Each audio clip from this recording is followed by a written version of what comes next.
Hello guys, आइए आज हम जो है हिंदी में टॉपिक होता है कि हिंदी के विराम चिन्ह, जो कि क्या है कि कोई भी एग्जाम अगर हम देते हैं कॉम्पिटेटिव का, तो उसमें क्या है कि ये क्वेश्चन 1 या 2 नंबर का आता ही आता है।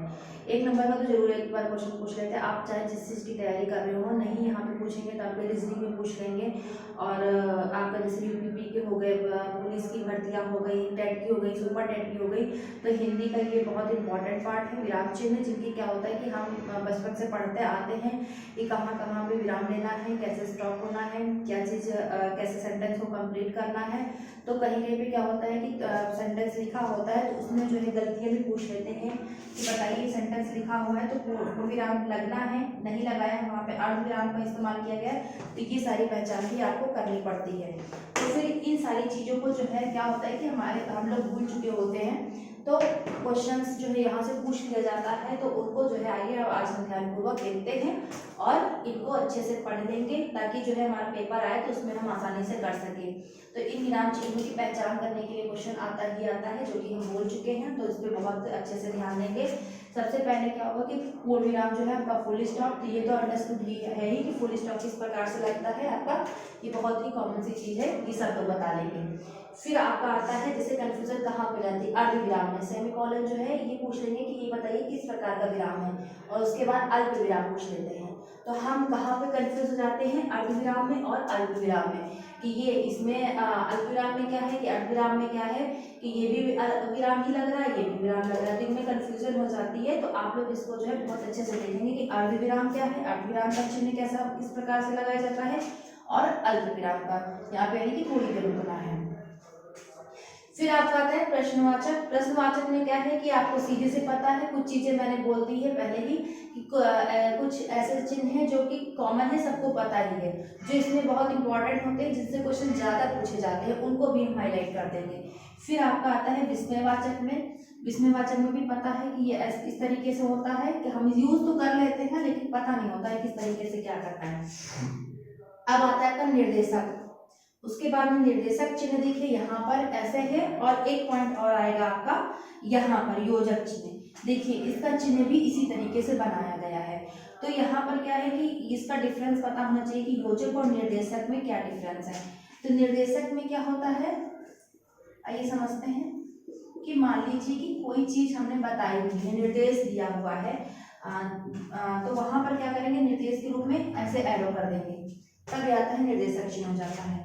और फिर आपका आता है योजक चिन्ह। योजक में क्या करते हैं, यही चीज इसमें अंतर होता है कि बीच में जैसे किसी दो शब्द हैं उसके बीच में जो है योजक लगा है, जैसे आपका दिन और रात हो गया, दिन और रात, यहाँ पर जो चिन्ह है वो क्या कहलाएगा, योजक चिन्ह हो जाएगा। निर्देशक में जैसे निर्देश दिया, जैसे कि हमने लिख दिया कि ये लिख दिया कि परिभाषा, यहाँ पे लिख दिया, तो ऐसे करके हम करते हैं डैश लगाते हैं कि आगे जो है लिखा हुआ है। उसके बाद में जो है जैसे दिन रात हो गया आपका, यहाँ पर हो गया बीच में योजक चिन्ह लग गया, तो यहाँ पर क्या हो जाएगा, योजक चिन्ह इस तरीके से यूज हुआ, निर्देशक चिन्ह इस तरीके से यूज हुआ। फिर आइए अब हम देखते हैं कि कॉमा, इन्वर्टेड कॉमा, ये चीज जो है जिसको हिंदी में क्या कहते हैं, हिंदी का भी पता होना चाहिए, क्योंकि ऐसी ऐसी हिंदी आ जाती है कि जिसकी हमें पता होने के बाद भी हम लोग कर नहीं पाते, तो उद्धरण इसको बोलते हैं। तो ये आपका कहाँ पे आया था, इन्वर्टेड कॉमा में आया था। जैसे कोई क्वेश्चन होता है, टाइटल लिखना होता है, तो हम लोग क्या करते हैं कि इस इन्वर्टेड कॉमा का जो है यूज करते हैं।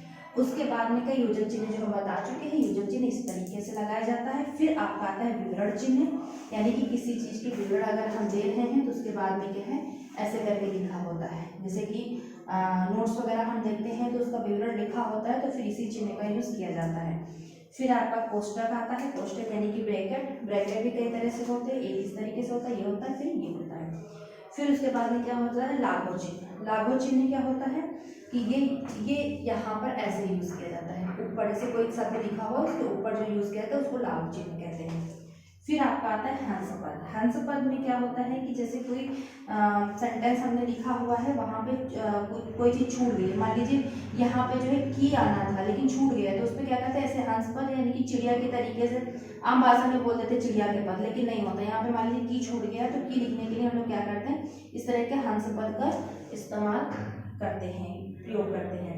अब इसका मतलब ये नहीं है कि आपकी एक लाइन छूट गई तो आपने हंस पद लगाया तो पूरी लाइन लिख दिया है, नहीं, छोटे शब्दों के यूज करने के लिए हंस पद का यूज करते हैं। फिर आपका आता है संतामूलक चिन्ह। संतामूलक चिन्ह में कैसे निशान चिन्ह होता है इसका, इस तरीके से है जो कि लगा हुआ है। उसके बाद में आपका टीका सूचक आता है, जो ये सारे चिन्ह हैं। फिर आपके समाप्ति सूचक है। समाप्ति सूचक में जैसे कोई कहानी है, कोई सारांश है वगैरह समाप्त करना है तो देखिए नीचे ऐसे ऐसे करके लिख देते हैं, ऐसे ऐसे करके फिर ऐसे ऐसे कर देंगे, नहीं तो यहाँ पे जीरो लिख के ऐसे ऐसे कर देंगे, यानी कि यहाँ से चीज जो है समाप्त हो चुकी है, फिर ऐसे ऐसे डैश डैश कर देंगे। तो कहने का मतलब ये है कि इससे क्वेश्चन आता ही आता है 1 या 2 नंबर का। तो इन चिन्हों का जो है अच्छे से अध्ययन कर लेंगे।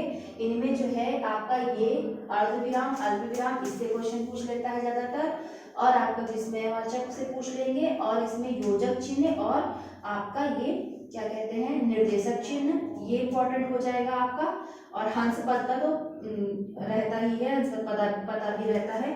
उसके बाद में लागू चिन्ह। तो इतने सारे इसके जो इम्पोर्टेंस चिन्ह थे वो मैंने बता दिए हैं। आप लोग इसका स्क्रीनशॉट लेने ले लीजिए, नोट करना है तो वही नोट्स बना लीजिए इसका, और लेकिन पढ़ अच्छे से लीजिएगा जिससे क्या है कि आपको एग्जाम में कोई परेशानी ना हो और आप लोग इसका आंसर दे सके। अब इतना ही आज के लिए, थैंक यू, धन्यवाद।